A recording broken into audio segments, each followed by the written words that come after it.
நேற்று நாங்கள் ஊருக்கு போயிருந்தோம் எங்கள் அம்மா வீட்டுக்கு. ரொம்ப நாள் ஆயிடுச்சு போயிட்டு அப்படின்னு சொல்லிட்டு போயிருந்தோம். அப்போ சம்திங்லாம் சீசன் போல். அப்போ போனால் நிறைய பூ போட்டுருந்துச்சு. சொரக்காய் கொடி நான் ரொம்ப நாளைக்கு முன்னாடி விதை போட்டுட்டு போனேன். கொஞ்சம் நாளைக்கு முன்னாடி வந்து பார்த்தா கொஞ்சம் பிஞ்சு விட்டுருந்தது. சரி இப்போ எப்படி இருக்குதுன்னு போய் பார்க்கலான்னு போனால் கொஞ்சம் பெரிய காயை காய்ச்சிருந்தது. அதில் வேறு கிளி வேறு கடிச்சு வச்சுருந்ததுன்னு நினைக்கிறேன். அதை பார்த்துட்டு அதுக்கப்புறம் அந்த சைடில் பார்த்தா அந்த சைடு அதை விட கொஞ்சம் பெரிய சைஸில் ஒரு காய் இருந்துச்சு. நம்ம வீட்டில் நம்ம மாடியில் நம்ம விதை போட்டு நம்ம வீட்டில் காய்ச்சதை நம்ம சமைக்கிறதுனாலே நம்மளுக்கு ஒரு எக்ஸைட்டிங்காக இருக்கும்ல, சந்தோஷமாக இருக்கும்ல.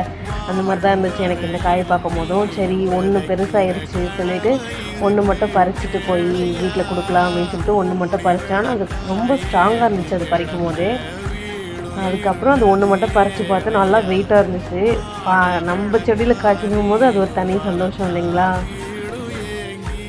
2 காய் காய்ச்சிருந்துச்சு ஆக்சுவலாக. அப்புறம் கொஞ்சம்